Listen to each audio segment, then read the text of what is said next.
Hi guys welcome back to our YouTube channel Avinash Shire Blogs. ఈ video ఏంది అంటే యూకేలో ఫుల్ లైసెన్స్ ఎట్లా తీసుకోవాలని చెప్పి step by step process explain చేస్తాం. అసలు ఎందుకు తీసుకోవాలా, ఎప్పుడు తీసుకొని స్టార్ట్ చేస్తే ఎప్పటివరకు మనకు యూకే లైసెన్స్ చేతిలోకి వస్తుందని చెప్పి క్లారిటీగా చెప్తా. సో వీడియో ఎండ్ దాకా చూడండి. అండ్ దీనికి మొత్తం 3 స్టెప్స్ ఉంటాయి.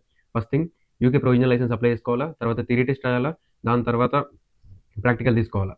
ఫస్ట్ యూకే ప్రొవిజనల్ లైసెన్స్ అంటే లెర్నింగ్ లైసెన్స్ అనమాట. ఆ లెర్నింగ్ లైసెన్స్తోని ఒక నార్మల్గా మనం డ్రైవ్ చేయొచ్చు, కానీ ఒక పక్కన ఒక 3 ఇయర్స్ యూకే ఫుల్ లైసెన్స్ ఉన్న వాళ్ళు కావాలి.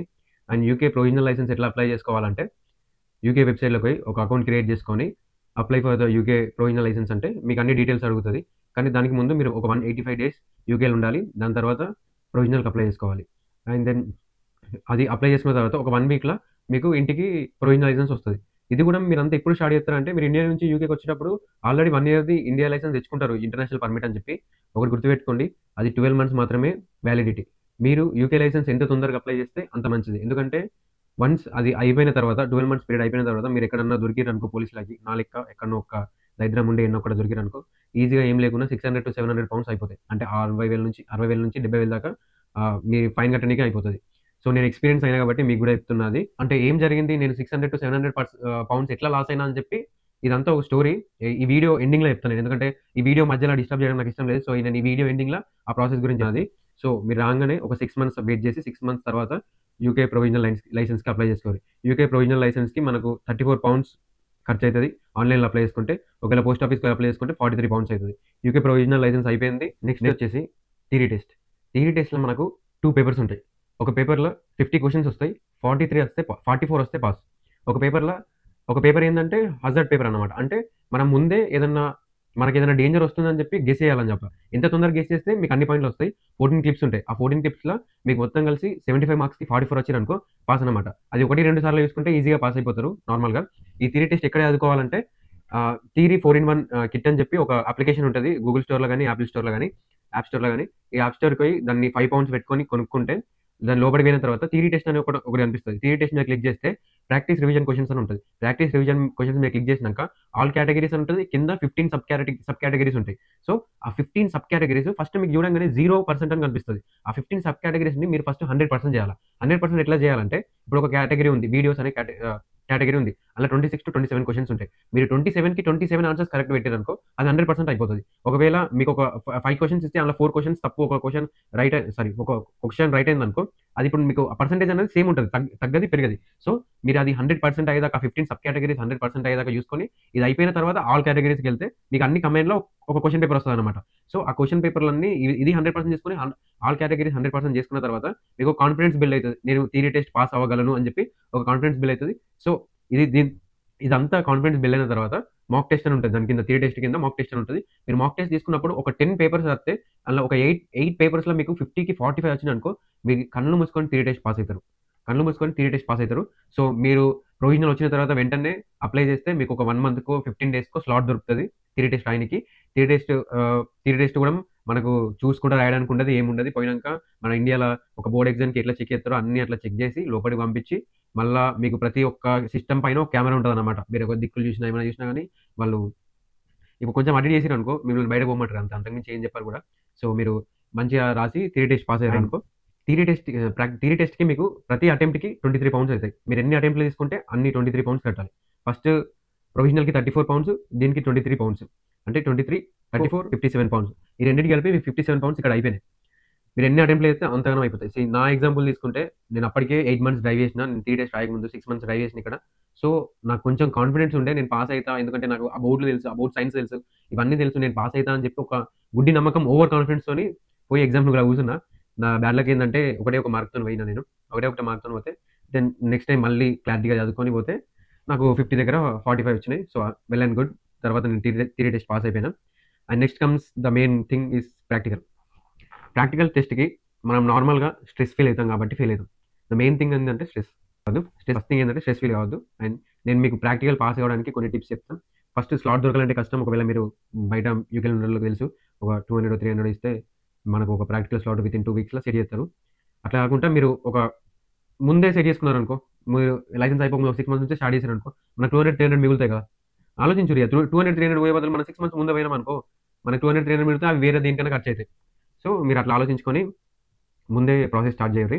అండ్ దెన్ ప్రాక్టికల్ స్టార్ట్ అయిన తర్వాత మనకి ఇట్లుంటుంది ప్రాక్టికల్ అంటే నువ్వు first 40 minutes test I test ఉంటుంది. తర్వాత show me tell me questions ఉంటాయి. అంటే show me tell me questions అంటే ఇంజన్‌లో ఆయిల్ ఎట్లా పోయాలా, ఇట్లా ఎంత మాక్సిమం ఉంది, ఎంత మినిమం ఉందని ఎట్లా చూసుకోవాలా, ఒకవేళ బ్రేక్స్ పనిచేస్తున్నాయా లేదా అని చెప్పి ఎట్లా చూసుకోవాలా, అండ్ ఒకవేళ మీ వైపర్స్ మీరు ఎట్లా ఆన్ చేస్తారు, ఇండికేటర్స్ ఎట్లా ఆన్ చేస్తారు, హజార్ లైట్లు ఎట్లా ఆన్ చేస్తారు అని కొన్ని క్వశ్చన్స్ ఉంటాయి. అవి ఈజీయే.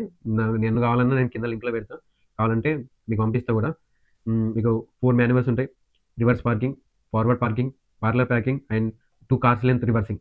ఈ నాలుగిట్లలో ఏదైనా ఒకటి చేయమని 100% అడుగుతారు. ఇది కొంచెం స్ట్రెస్ ఉన్నా సరే మీరు స్ట్రెస్ తీసుకోకుండా కూల్గా. ఎంతోమంది చాలామంది లైసెన్స్ అంటే ఒక మంచి పర్ఫెక్ట్ డ్రైవర్లు కూడా ఫెయిల్ అయిన వాళ్ళు చాలామంది ఉన్నారు యూకేలో. రీసెంట్గానే మా ఫ్రెండ్ ఒక ఆయన ఫెయిల్ అయ్యిండు.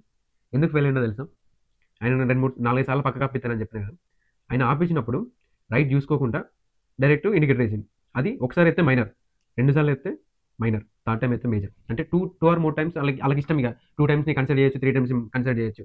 ఎప్పుడైనా 14 మైనర్స్ ఉంటాయి, 15th minor fail, 1 major fail. 1 major fail అంటే ఇప్పుడు ఒక జీబ్రా క్రాసింగ్ ఉంది.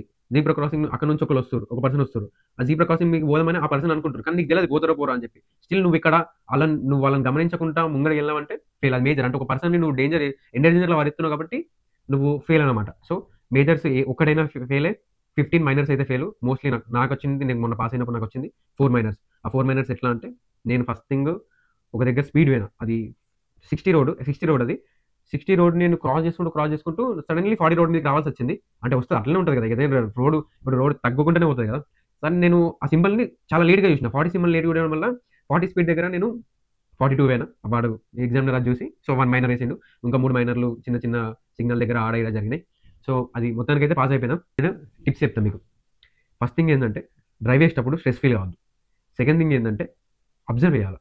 ఎప్పుడైనా సరే అబ్జర్వ్ చేయాలా, ఏం వస్తుంది ఏం జరుగుతుందని చెప్పి ఎప్పుడు చూడు అబ్జర్వ్ చేస్తూనే ఉండాలి. కార్లో ఉన్నంతసేపు 40 మినిట్స్ మాత్రం 100% అబ్జర్వ్ చేయాలి. మీరు అబ్జర్వ్ చేయకపోతే మాత్రం కష్టం, ఫెయిల్ అవ్వడానికి చాలా ఛాన్సెస్ ఉంటాయి అబ్జర్వ్ చేయకపోతే. ఆయన స్టీరింగ్ పట్టుకుని రియ్యు తింపుడు కాదు, తింపుతాడు ఆడ ఇయ్యాడు.